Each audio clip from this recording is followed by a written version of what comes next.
ধুর, আমি ছবি ভিডিও তোলার সময় বেটারা আমার ছবি নষ্ট করে দেয়, মনে হয় যেন সহ্য হয় না। আসসালামু আলাইকুম।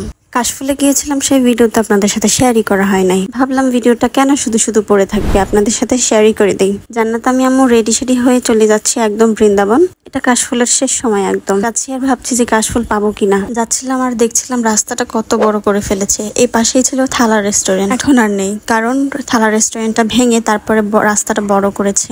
দেখতে দেখতে চলে আসলাম বৃন্দাবন। এখানে এসে একটু আশ্বাস পেলাম যে না, কাশফুল আছে এখনো, মানে কাশফুল বেঁচে আছে একটু হলেও। গত বছরও শাড়ি পরে কাশফুলে আসা হয় নাই, ভাবলাম এই বছর আসি। আগামী বছর আবার কোথায় না কোথায় থাকি, কি না কি হয় আমার সাথে, তো কোনো চান্সই মিস দেওয়া যাবে না। যেতে যেতেই পেলাম আমরা লজ্জাবতী গাছ।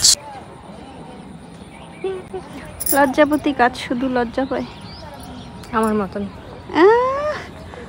লজ্জাবাস পাই না। যেতে যেতেই তো আমার ফটোশুট আর ভিডিও শুট শুরু হয়ে গেছে।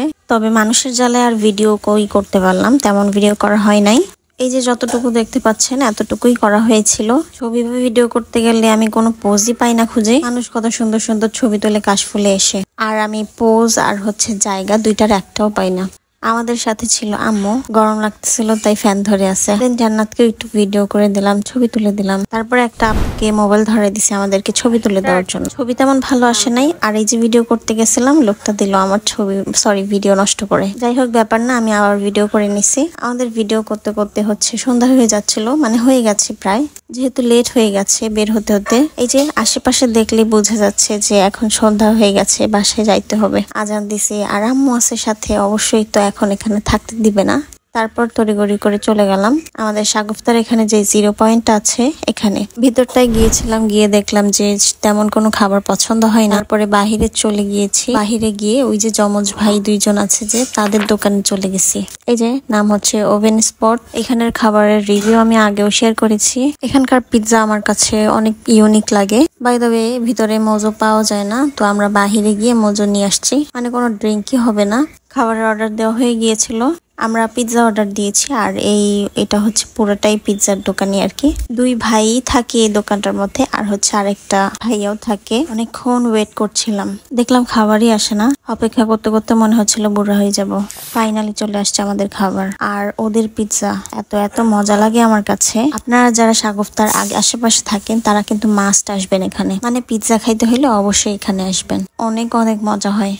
জান্নাতের সামনে ক্যামেরা ধরলে জান্নাত রিয়াকশন দিতে পারে না। আমি আমাকে দেখাইতে পারলে অবশ্যই আপনাদেরকে বুঝাইতাম কত মজা এটা। ও খাবার খেয়ে রিয়াকশন দিতে পারে না। আমরা খেতে খেতেই তারপরে দেখলাম যে বৃষ্টি চলে আসছে বাহিরে, যে একটু একটু দেখা যাচ্ছে। বৃষ্টি একটু কমতে আমরা বের হলাম। বের হয়ে দেখেছি আবার বৃষ্টি পড়া শুরু হয়েছে।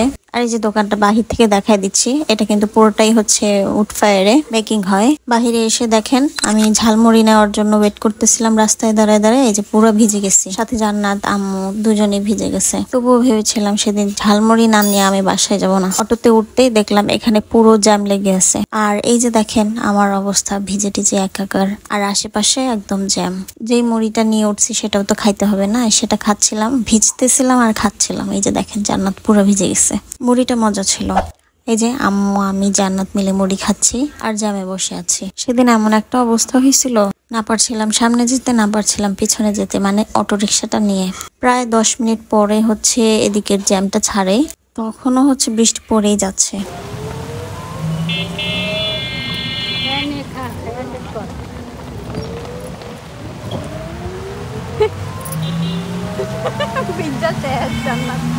দেখলেনি তো আমাদের ভিজে অবস্থা একাকার। তবে ওয়েদারটা সুন্দর ছিল, উপভোগ করতে করতে যাচ্ছিলাম, এটা ভালোই লেগেছে।